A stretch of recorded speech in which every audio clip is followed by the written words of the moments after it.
নমস্কার, আশা করি সকলে খুব ভালো আছেন। মিষ্টি কথার নতুন একটি ব্লগে আপনাদের সকলকে স্বাগত জানাই। আজকে বৃহস্পতিবার, সকাল এখন 7:30। চলে এসেছি আমার বারান্দায়। রোজ সকাল সকাল এই বারান্দায় এলেই আমি কাজ করার প্রচুর এনার্জি পেয়ে যাই। সকাল সকাল এক কাপ গরম আর কড়া চা না হলে আমার দিনটাই শুরু হয় না। তাই প্রথমেই এই চা বানানোর কাজটা শুরু করে ফেললাম। আজকে চাটা একটু অন্যরকম করে বানাবো। আসলে আমার ঘরে আজকে লিকুইড দুধটা একটু কমই ছিল, কিন্তু কম দুধ দিয়ে চা করলে তো আমার বাড়িতে আবার কেউ খাবে না, তাই আমাকে এই বুদ্ধিটা বার করতে হয়েছে। খানিকটা আদা থেতো করে দুধের মধ্যে দিয়ে দিলাম ফোটার জন্য। আর যে লিকুইড দুধটা আমি আলাদা করে সরিয়ে রেখেছিলাম, ওই লিকুইড দুধটার মধ্যে দিয়ে দিচ্ছি 2.5 চামচ মতো গুঁড়ো দুধ। এবার ভালো মতো করে গুলে নিচ্ছি দুধটা। একটু ভালো মতো করে গুলতে হবে, যাতে কোনো দলা ভাব না থাকে। এবার দিচ্ছি চিনি। চিনিটা দিয়ে দুধটা ভালো করে ফুটতে দিলাম। দুধ ফুটে গেলে ওতে দিয়ে দিচ্ছি 3 চামচ মতো চা পাতা। আজকের চাটা যেহেতু আমি একটু অন্যরকম করে বানাচ্ছি, তাই আপনাদের সাথে শেয়ার করলাম। এইভাবে বানালে চাটা বেশ ঘন হয়। চা বানাতে বানাতে দুধ চায়ের স্মেলটা যখন নাকে আসে, তখন একটা মনে আলাদা রকমের ফিলিংস হয়। এবার দিয়ে দিচ্ছি ওই গুলে রাখা দুধটা। এবার যতক্ষণ না পর্যন্ত চায়ের রঙটা আসছে, ততক্ষণ পর্যন্ত ফুটিয়ে নিতে হবে ভালো করে। আপনাদের যদি আমার ভিডিও ভালো লাগে, তাহলে আমার চ্যানেলটা সাবস্ক্রাইব করে দেবেন। আহা, সকাল সকাল এক কাপ কড়া চা আর একটু গল্প করার লোক যদি থাকে পাশে, তাহলে তো আর কথাই নেই। চলুন, আমার গল্প করার সাথী তো গেছে স্কুলে, তাই এখন বসে বসে একাই চাটা খাই। কালকে এগুলো কাকার বাড়ি থেকে কাকিমা পাঠিয়েছে, কিন্তু আমি কাল আর খুলে দেখার সময় পাইনি। চলুন তাহলে দেখে নিই কাকিমা কি কি পাঠালো।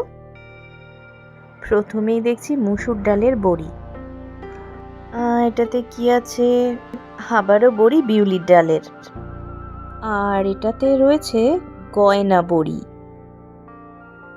এসব জিনিস কিন্তু এখন আর কেউ কষ্ট করে বানায় না, কিন্তু কাকিমা খুব স্নেহ, ভালোবাসা আর যত্ন দিয়ে এগুলো আমাদের জন্য বানিয়েছে।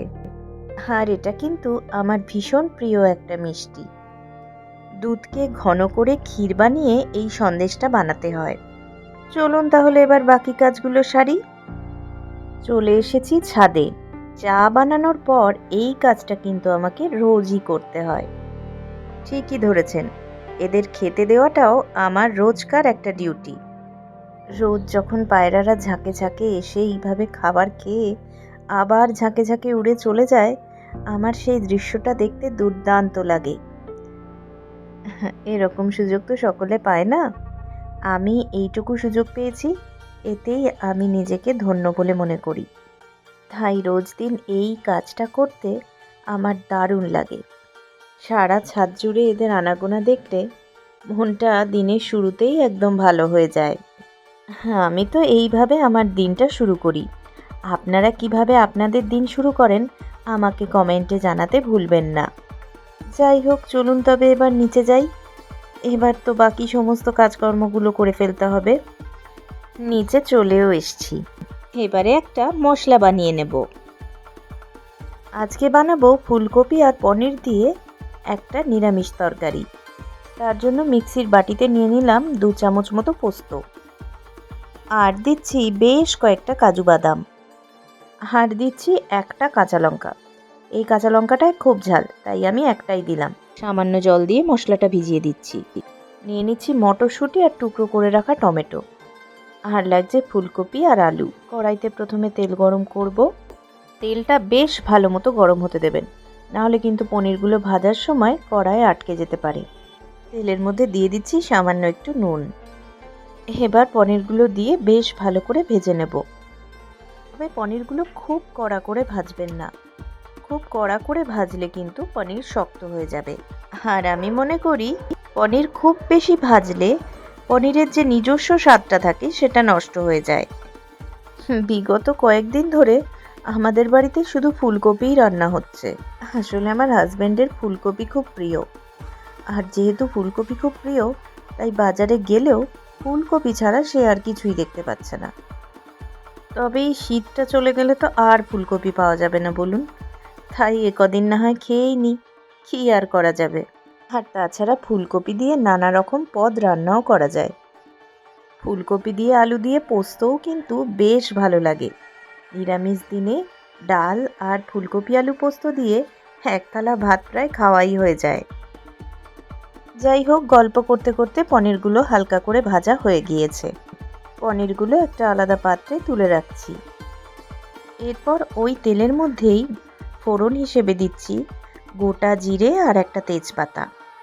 ফোড়নটা একটু ভাজা ভাজা মতো হলে ওর মধ্যে দিয়ে দিচ্ছি সামান্য একটু হলুদ। হলুদটা দেওয়ার কারণ হলো ফুলকপিগুলো কড়াতে দিলেই যেন তেল ছিটকে না আসে। এবার ফুলকপিগুলোকে বেশ ভালো করে একটু ভেজে নিচ্ছি। আমার হাতে কিন্তু খুব বেশি সময় নেই, রান্নাটা আমাকে একটু তাড়াতাড়িই করে নিতে হবে, কারণ এরপর রান্না আর স্নান সেরে আমি যাব মেয়েকে স্কুল থেকে আনতে।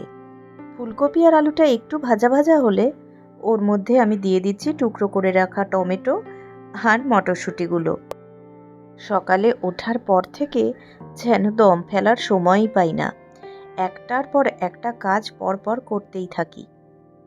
এবার আমি স্বাদ মতো নুন দিয়ে দিচ্ছি।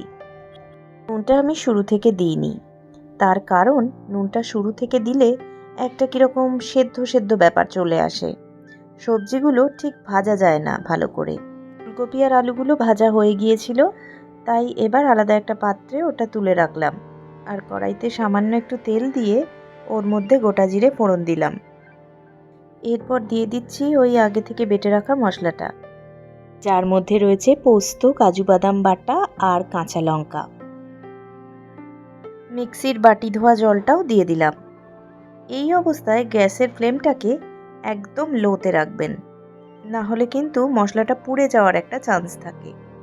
এবার দিচ্ছি সামান্য একটু হলুদ আর দিচ্ছি কাশ্মীরি রেড চিলি পাউডার। সব কিছু দেওয়ার পরে মশলাটাকে কিন্তু বেশ ভালো করে কষাতে হবে, না হলে কিন্তু একটা কাঁচা কাঁচা গন্ধ থেকে যায়। খানিকটা পরে লক্ষ্য করবেন মশলা থেকে তেল ছাড়তে শুরু করেছে। এরপরে দিয়ে দিচ্ছি ভেজে রাখা আলু আর ফুলকপিগুলোকে। এইগুলো দিয়েও মশলাটাকে বেশ ভালো করে কষিয়ে নিলাম। এবার দিয়ে দিচ্ছি স্বাদ মতো চিনি। আপনারা যে যেরকম মিষ্টি খান সেই মতো চিনিটা দেবেন। এবার দিয়ে দিচ্ছি গরম জল। হ্যাঁ, এই তরকারিতে কিন্তু গরম জলই দিতে হবে। সব শেষে এবার দিয়ে দেবো ভেজে রাখা পনিরগুলো। ভালো করে মিশিয়ে নিয়ে এবার একটা চাপা দিয়ে দিলাম। মোটামুটি অর্ধেক সেদ্ধ হওয়া অবস্থাতে একটা মশলা আমি এই তরকারির মধ্যে দিয়ে দিচ্ছি।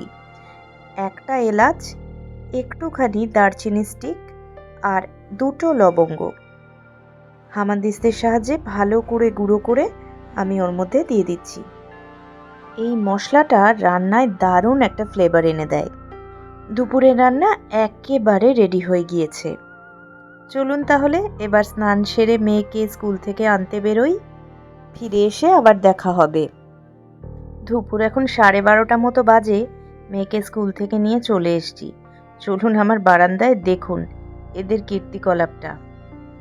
এদের দুজনকে কোনো সময় আপনি দাঁড়ে একসাথে বসে থাকতে দেখবেন না। সব সময় হয় ও ওপরে এ নিচে, আর না হলে এ নিচে ও ওপরে। সারাক্ষণ এদের ঝগড়া দেখতে দেখতে আমরা যেন অস্থির হয়ে যাচ্ছি। কী করলে যে এদের ঝগড়া কমবে আমি সেটাই বুঝতে পারছি না। আপনাদের কারো জানা থাকলে জানাবেন। এবার দেখুন ঠিক তার পাশেই আমার এই টমেটো গাছটা, এটা কিন্তু আপনা থেকেই বেড়ে উঠেছে। আর দেখুন কি সুন্দর ছোট্ট ছোট্ট ফুল আসছে। এইগুলো দেখেও যেন মনটা ভালো হয়ে যায়। চলুন তবে এবার নিচে যাই।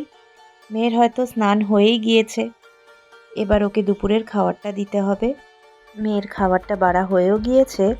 আজকে দুপুরের মেনুতে রয়েছে ফুলকপি, আলু, মটরশুঁটি আর পনির দিয়ে একটা তরকারি, আর আলু সয়াবিন দিয়ে একটা তরকারি। তাহলে চলুন আমরা খাওয়া শুরু করি। সকলে খুব ভালো থাকবেন, সুস্থ থাকবেন। আর আমার ভিডিওটা ভালো লাগলে আমার চ্যানেলটাকে সাবস্ক্রাইব করে দেওয়ার অনুরোধ রইল। দেখা হবে খুব শিগগির পরের একটা ব্লগে।